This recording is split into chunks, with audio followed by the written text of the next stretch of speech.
Hello, welcome back to Funtime Crafts 24/7. This is a demo video.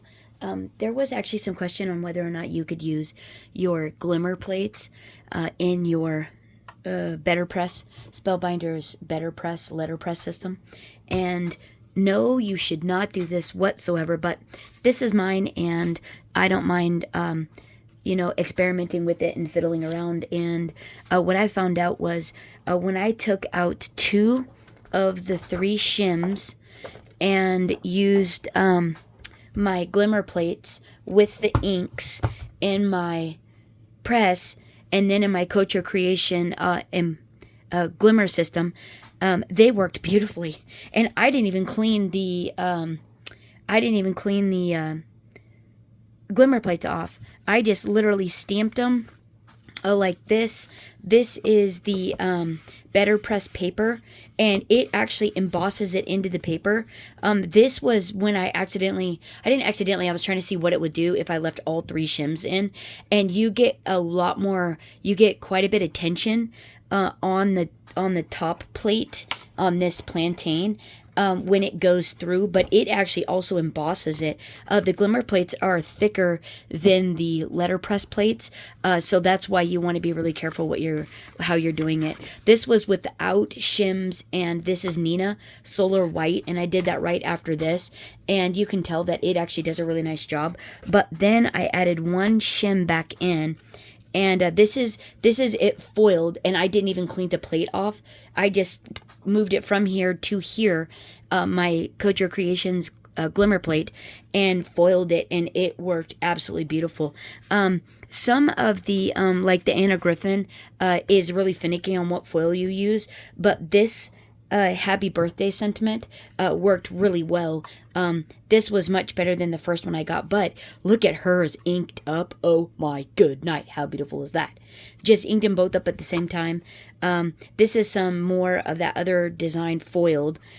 This was when I was just trying out the rose, and then I was like, I wonder if you can do two at a time, two different styles of glimmer plates, because obviously these are totally different, the different color and everything compared to these.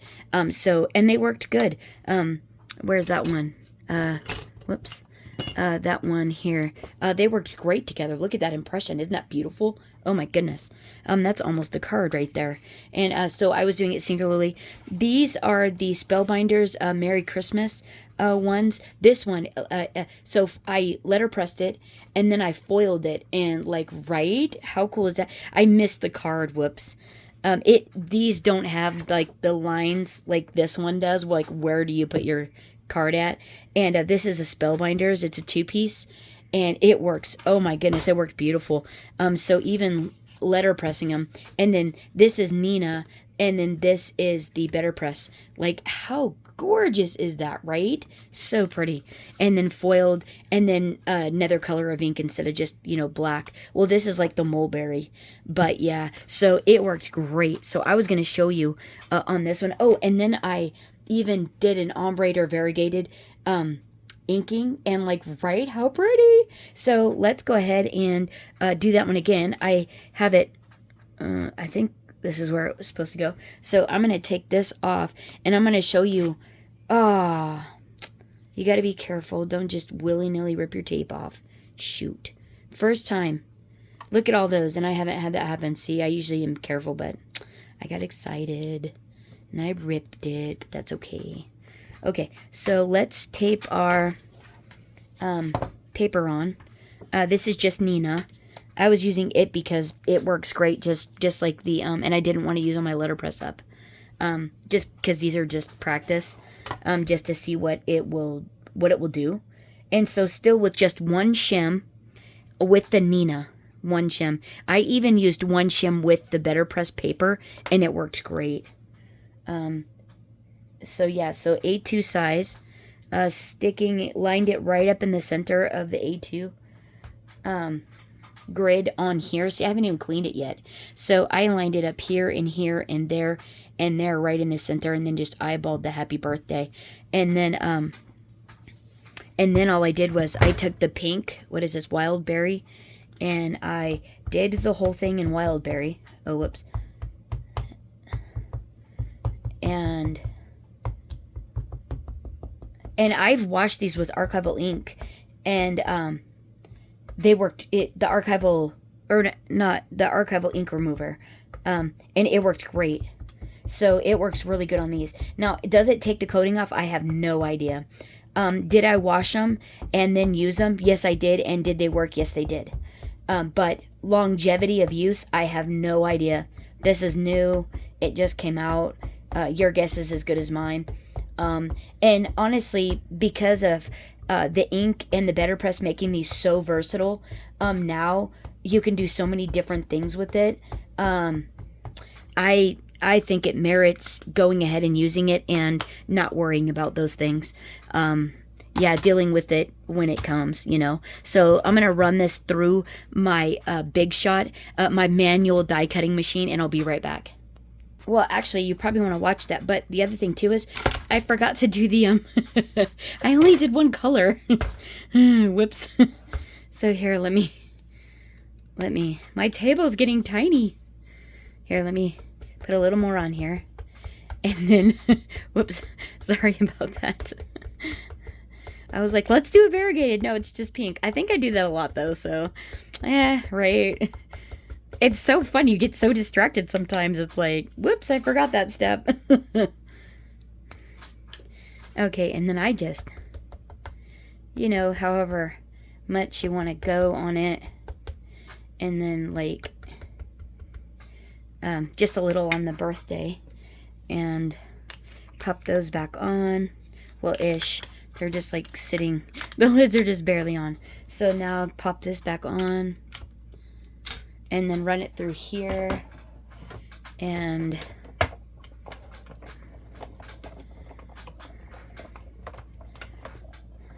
I'm just going at a moderate speed. I don't know. You know, so it has a chance to transfer the ink. And then, voila! How pretty, right? Isn't that great? I mean, and that's a really, really awesome impression. I think, yeah, and it embosses the paper just a tad. Not much. If this was BetterPress paper and you had probably one more shim, it would emboss it. And, yeah, I think just perfect. So now what I was going to do is, this is all I was doing when I was literally going from here to there, not washing. And perfectly satisfied to me. So here, let me move this over. Then I was going to cut some gold. I still have like a piece left. A couple pieces of cardstock. And then you just want to get these good and hot. Like, hot is the key. And I don't know who's, let's see. I'm just filling to make sure that my image is within the cardstock. I think it is. I'm not even going to worry about that being on there. And then I'm going to wait for that to go green. But yeah, I've been totally just from one to the other, and it's just been working beautiful. I mean, and with all different styles. So some of these are Spellbinders. Some, like I said, are Anna Griffin. Some are, I don't even know where I got them from. They're just in random packaging. Yeah, so let's see. This was the Mary. Oh, here we go. Okay, so then I'm going to run this through my electronic Go Power and Emboss. And this is the Couture Creations Go Press and Foil. And so it's the same line as my die cutting machine. And then I found it works the nicest if I take this off. So you can already see it in there, but I stick it on my table because my table's really cold and let it cool off, and like that for just a minute. And it seems like it works really well. And so then here, if we go back, let me be gentle with this one and not be willy-nilly like last time, and do this. I'll show you that those still work in this, and we'll just do a quick one color deal. And yeah, it works. It's hot. You probably want to let it cool off before you just go picking it up with your fingers and all. There-ish. Because, yeah, it's still hot. All for the sake of the video, right? And let's just do black so you can really... and I'll grab a piece of BetterPress cardstock, and then you can see... And it actually embosses it into the paper. It's really cool. And doesn't hurt. It doesn't seem like it hurts it. It seems like it works really, really well. The thing you do have to be mindful of, the little ones like to move. The magnet doesn't hold them down as well as the big ones. So you do want to be a little bit mindful of that. Let me grab a piece of BetterPress.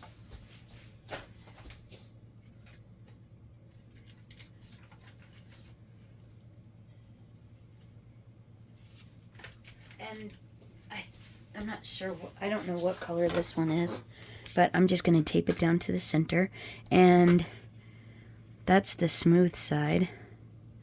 Let's do it on this smooth side. And I'll probably ink it up one more time just to make sure it's good and inked. But yeah, it works great. And so still just one shim and the BetterPress paper. And there we go. Oh, let's ink it up one more time so you guys can see. And then I'll show you it washes off too. It works. The archival ink remover works great. And then you can do 2 or 1 letterpress or glimmer plate or whichever. And then let me run this through the Big Shot really quick here. And whoops. Yeah, see, there's a little bit more tension on this one, even with just one shim because the paper's thicker. Right? Oh, no, I have 2 shims in? Do I have 2 shims? Oh, I could be lying to you. I might have 2 shims in. We better count the shims. Let's count the shims. Hold on.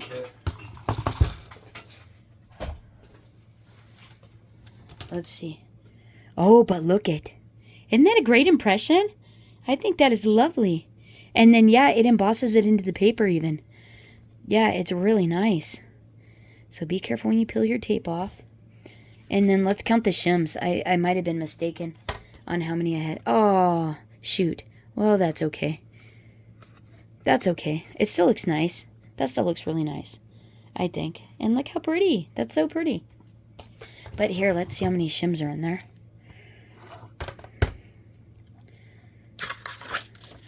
Oh, no, that is just one. There should be... Oh, yeah, there's 2. Yeah. So I just had 1. That was with 1 shim. And, yeah, so you just want to mess around with, you know, your... however many you want to put in here or whatever works in your machine. It seems like some of the comments that I've seen or Facebook posts that... Oh, and then you want to... Oh, make sure you don't get it on your... That is the one thing you probably don't want to get it on your glimmer. Or your hot foil press. Voila! And that is without cleaning them. That is literally just going from the BetterPress onto the foil machine, foiling it, and there's probably ink on the back of that. But right, still works, still beautiful, totally cool. You just have to be mindful of the shims and the paper and the thickness that you are using. And if you feel like tension in the machine, you might want to back it off and take a shim out. If you don't feel anything, you might want to add a shim in. So you do get a little bit of tension if you want some embossed detail or debossed detail into your paper. So let me turn this off and then let me show you. These work just beautiful. They're easy to clean. Like it comes right off of your plates. And this just has a little sponge. It's the archival ink cleaner, all-purpose cleaner. And it just has a little sponge dauber on the top of it. And it didn't... But I don't know about longevity. This is me. You're not supposed to do this at all. It is not recommended. They say do not use these in this system. They're not compatible. So just a note there. Don't do it. But if you want to do it because it's yours and you bought it, it's your deal. This is mine. I bought it. It's my deal. I'm doing it. for me. So there we go there. So if you buy it and spend your hard-earned money on it and you want to do it, it's all you. Give it a whirl, but it says not compatible. Do not use. Yeah. But yeah, and then I just ran these with soap. I just put soap on them because this cleaner is like, it leaves kind of a residue on the back, which I think is where I thought I was getting over inking. It's actually the residue from the cleaner. So you probably do want to rinse these in water or maybe wash them with some soap, which is what I'm going to do after this. Just kind of rinse them with soap. And then, but I mean, it cleans them off. There is some staining though. There is a little staining on them. I will say that. So don't think they're going to be perfect by any means, but hey, it gives you another way to utilize your glimmer plates.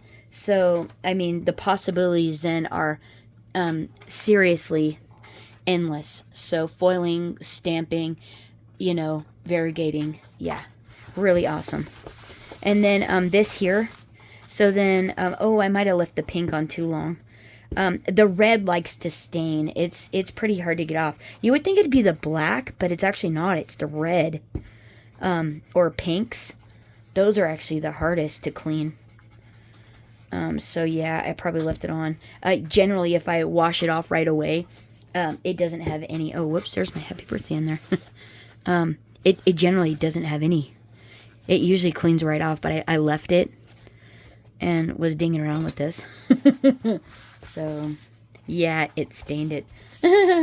Okay. Well, note to self, don't leave the pink on there. Oh, but see, that part's coming off, so that's okay. This was probably the mulberry.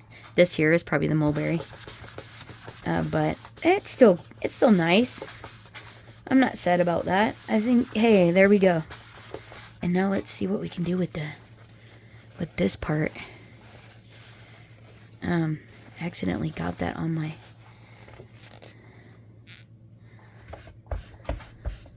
Oh, cleaned it right off. And then I think what I'll do is I'll just take a baby wipe really quick to that. Oh, you can even do that. You could probably just take a baby wipe. You could probably just take a baby wipe to these, I bet. I didn't think of that. You might get the fuzzies on it, though. And it doesn't get down into the cracks, like the little crevices of the details. So it might be better to run them under water with some soap. I don't know, but there it is there. That's all I have. I just wanted to let you know. It on mine for me, for what I did, it worked like a charm. So there you go. Yeah, I think it's absolutely beautiful and super, super fun. There you go. Let me know what you guys think, if you guys have tried it yet or not. Hope you're having a terrific summer. Thanks so much for hanging out. And until next time, happy crafting, everyone. Bye-bye.